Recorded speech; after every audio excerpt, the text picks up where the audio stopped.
do at their companies. Amanda, why don't we get started with you? Sounds good. Thanks, Maribel.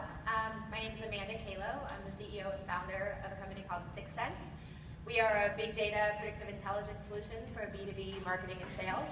The end of the story, basically our key value proposition is we're not just scoring your existing and your known leads, but we're really helping you find opportunities to optimize across the entire sales and marketing funnel. Wonderful. Good morning. How's everybody?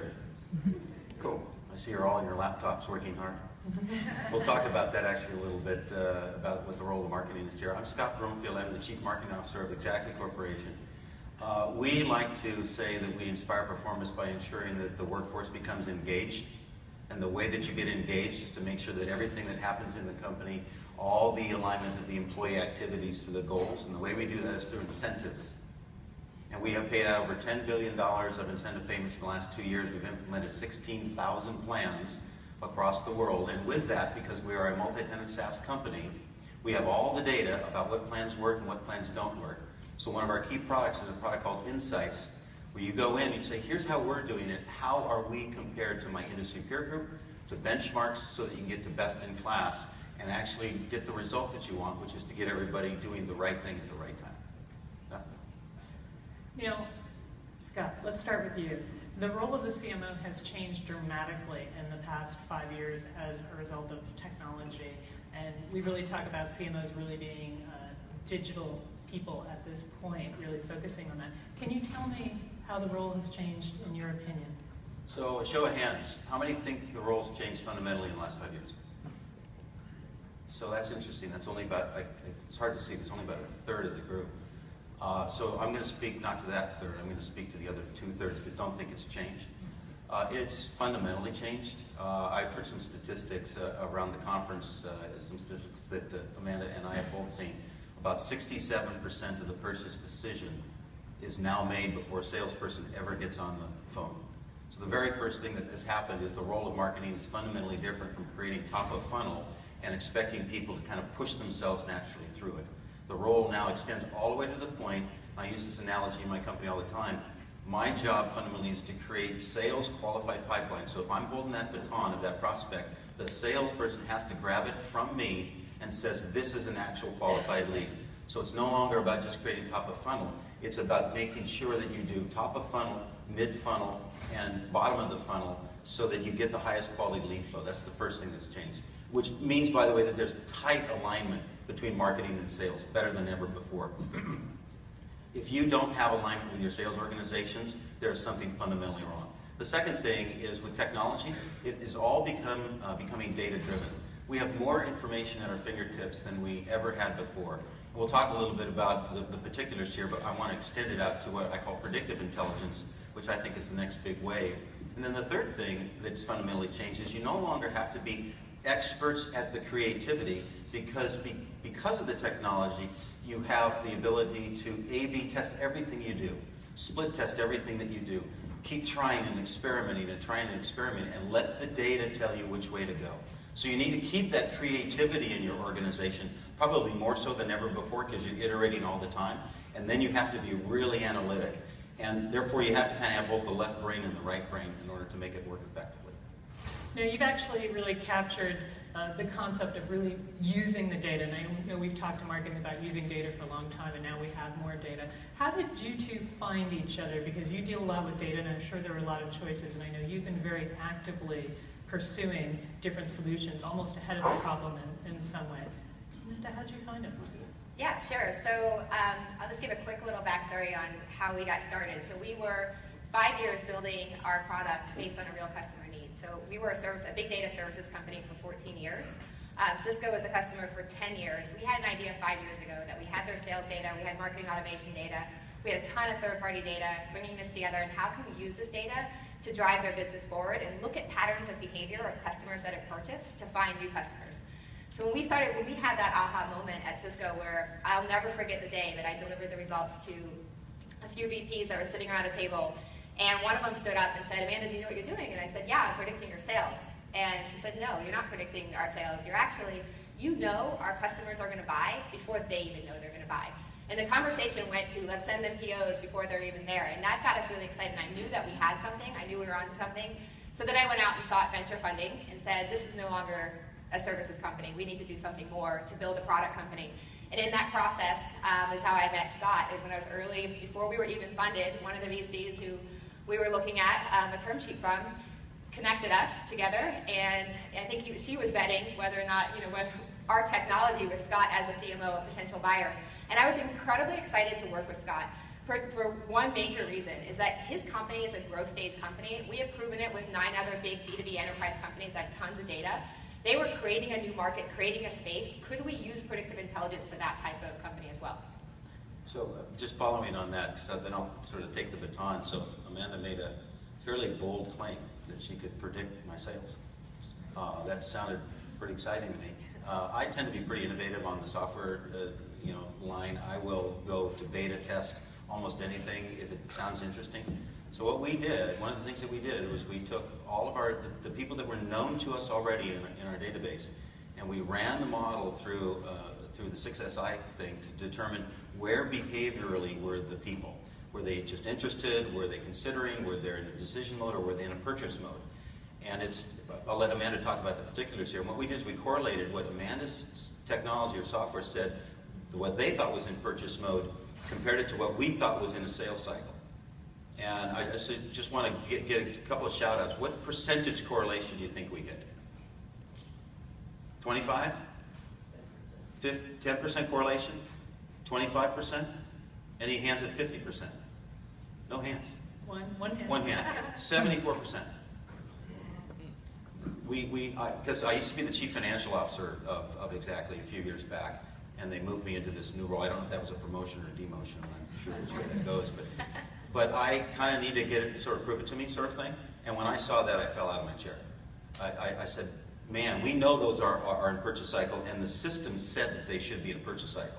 So think about what happens predictively if I can go out to a place where people have never logged on to my website, have never downloaded anything, and 6SI can come back in and say, we think these companies are in a purchase cycle. That is really huge.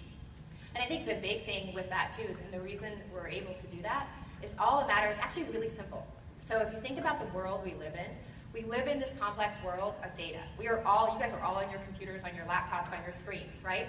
You're leaving behind this digital footprint of exactly what you want and what you need before you raise your hand, before you download that white paper and tell exactly, I'm interested in sales compensation software. You have a need because you're hiring sales reps. You're growing your sales team. There are things that are happening that we can pick up on that behavior of those companies, and we can pick up on those signals to say, this company has a need for your products now, before that person even knows that they have a need. We all know the Serious Decisions and all the other agencies and things are talking about how 60 to 90% of buyers are making their purchase decision before they get into your sales cycle. And the true value for predictive intelligence is going so much further than just taking those leads and prioritizing them and creating a score. It's helping you find those buyers that really need your products now. They have an intent to buy now, and the way to do that, and so really the key difference is really the behavioral intent data. So I'm not going to focus a lot about what our differences are to others, but it's all these attributes about a company and attributes about a contact that you can either scrape the web for or buy. We all do that, but where the value is looking for behaviors, that people are leaving behind these signals in these digital channels to tell you that they have a need to buy your product. And that's what we're kind of keying in on to make those predictions. And I'll correct Scott that we're 6Sense, not 6SI anymore. But Scott's been with us for so long. So Scott, you are actually looking for technologies and solutions as a CMO. What types of products and solutions did you think were going to help you scale and grow? Well, classic marketing automation tools, we all use them now. That industry didn't even exist 7 years ago, and now it's one of the hottest industries in the space. I saw a recent infographic. Yeah, I just was stunned by it, that there were over 300 logos on this slide that says, here are all the people that are sort of playing in that space. Doing the traditional marketing automation is cool, and linking that up with CRM is cool. But the piece that I really feel strongly about is the pull-through. I said earlier that if 67% of people are actually making the decision or learning about your space before the salesperson ever gets involved, I want to know what they're doing, and I want to figure out how can I help pull them through the funnel. And so I'm looking for technologies to clean my database. I'm looking for technologies that can A/B test. I'm looking for ways that I can learn more about how to move in a more agile way. Because if I can actually increase my conversion rates and increase my close rates, my cost of acquisition gets really low. And then everybody probably here in the room is familiar with the magic number, which is give me all of your marketing and all of your sales and compare that to what I'm doing in the following year relative to your bookings. And if my magic number is over 1, I know I have a scaling environment. Well, if I have to spend all my money in terms of tofu, and I can't get the pull-through, my cost of acquisition is going to go through the roof. So what I was specifically looking for when Amanda came to me were 2 things. The first was, I want to know of my known people, where does 6Sense think the purchase decision is, so I can focus my salespeople on the highest quality lead flow. And then the second piece that I was looking for, which is really the holy grail, is people that I don't know that are interested in purchasing, and I can target them through third-party ad campaigns, content networks, email nurture campaigns, etc., on LinkedIn, for example. The other thing that's key here is if that is really true, and I get that high correlation, let's say there's probably about 50, 70 people in this room, and let's say only 10% of you are interested in what I have to sell. It is way better for me to be able to laser on your interest and not barrage the other people in the room with trying to learn about me. It is better for me to arrive to you at the right place at the right time in the right way and message you that way. And that is a huge move forward in terms of what's happening in marketing. And I think, yeah, it's about predictive intelligence in this whole space. You know, a lot of people are talking about predictive lead scoring, and you think about the sales and marketing funnel, you have the unknown, which is what Scott was saying, all the way through to the known in marketing, they become a marketing qualified lead, through to sales. Predictive intelligence shouldn't just be when they get into your systems, right? It should be, how can we influence everything we're doing from a marketing perspective at the top of funnel, helping you engage those unknown before they come in, that can influence your media buys and your content syndication strategies, that can influence your marketing automation all the way through to sales. So it's not just at the bottom of the funnel and helping you prioritize what's in there. I think we really have to think a little bit broader and think about those opportunities before you've actually reached them, and use the data that's out there today to do that. I think that's great, because this whole notion of predictive intelligence, I think, is changing. We've talked about it before. It seems it's very popular now with all the data that we have and moving forward. So having a broader view of it, I think, is really important. Scott, what types of metrics or outcomes do you expect to receive as a result of putting in this new technology? I expect to see metrics where my conversion rates from leads to opt-ins to sales accepted to sales qualified improve all the way through. I expect to see an improvement in the sales cycle. If I know that somebody actually has an intent to purchase, that shouldn't be, if it's an enterprise, for example, we sell emerging markets, we sell mid-markets, we sell enterprise. An average sales cycle for us in the enterprise is maybe 15 months. If I know that somebody is out there really interested, I could pull that in a significant amount because I'm targeting it at the right time. And then the penultimate, or the ultimate, would be close rates. I can get my close rates way up so that the performance productivity levels of the sales teams would be best in class. Yeah, I love this concept that we talked about earlier too, of being able to target the right message to the right people at the right time instead of the barrage of information. Because I think that's one of the really interesting things. If you know where somebody is in the funnel, you can actually give them the right information. We were actually talking a little bit about this before, and I was thinking about not using the analogy, but I'm actually going to use the analogy of dating. So when you go out on the first date, you don't try to barrage that date with everything about you, and at the end of that date, ask whether they want to get married to you. That's what I've been doing wrong. What happens, that's traditionally what we do. As soon as somebody raises their hand just a little bit, we just fire hose them with all this data, and all this, and we just barrage them, and then they opt out. And it is way better if you can just recognize that people are at a different stage in the process and treat them differently and treat them respectfully as you go through the process. Is there a question in the audience? We have somebody, a mic runner, to take questions if anybody has one. Can't see. Oh, there's one over there. There's got to be some questions, folks. This is kind of cutting edge.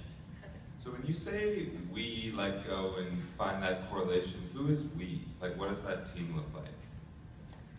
So yeah, we have at 6Sense, we are upward of 20-something employees. We're mostly data scientists, so we have 7 PhDs on staff and engineers. But when I say how we do it is really about the data. So there are really 2 camps of data, and most companies are talking about all this static, descriptive data about companies, the attributes about the company, about the contact. but it's the B2B buyer intent behavioral data that's actually incredibly predictive. So what's happening on Scott's website and what's happening on thousands of B2B publisher sites, blogs, communities, forums, that activity is what drives the machine learning and the modeling to make the predictions. So it's not just saying that the right job role, job function, size of company. We're actually saying these companies are showing that behavior, and then the machine learning makes that prediction. By the way, that's the area that I think where Amanda has something that's unique, which is a lot of companies are doing what I call firmographic. So I'm mapping the information about the company, but and so I know it's the right fit for that company, but I don't know if that company's interested. And when you map the behavioral over the top of firmographic, that's when you get the interesting activity. You start with saying, are they the right buyer profile? And everybody needs to do that. And that's what that lead scoring really is doing. It's creating that ideal buyer profile. Do they fit your profile of company and contact and lead? And then do we say, are they in market to buy now? And that's what's missing from those other technologies is they say, yes, they're the right profile. But for me, for example, I was buying a CRM solution about 6 months ago. I was trying to decide between RelateIQ, Salesforce, whatever it was. I met the right buyer profile. 6 months before that, I was launching our company. 6 months from now, I'm on to something else. There's no way that I'm listening to and hearing the message about a CRM solution. So you have to find that buyer when they're ready to buy now. Another question from the audience? There's one in the back.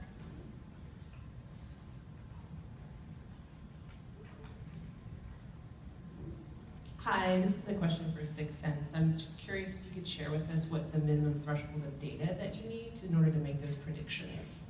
Like how many accounts, what historical kind of data do you need? Yeah, so we start with just taking in your web data and your CRM data. So you would need to have some kind of CRM. You have to have some kind of conversion points and say 1,000 or so known accounts that have converted. But then from there, we're relying on a lot of other data on top. We would eventually love to take in your call center data and your bookings data and everything else, and we layer that in to get smarter and smarter. So we're not just predicting this company and this person's going to buy, but we say how much they're going to buy, when they're going to buy, what channel, what message to read them with. So there's so much more that you can do as we layer in those other systems. But just coming back with the data itself, so just to say this company is highly likely to buy is a great starting point that's game-changing. So you only need 1,000 or so conversions, but you do have to have, they have to be a considered purchase. It's not something that an impulse buy is not something we're ever going to play in. So for Caterpillar, when somebody gets a flat tire, I'm not going to help them predict that company needs a new tire. But I will help them predict that company needs a new excavator. Perfect. And with that, I think we have to close, but will you be around for the break? Yes, I will. Will you be around for the break? Wonderful. So please come see us during the break. Thank you. Thank you.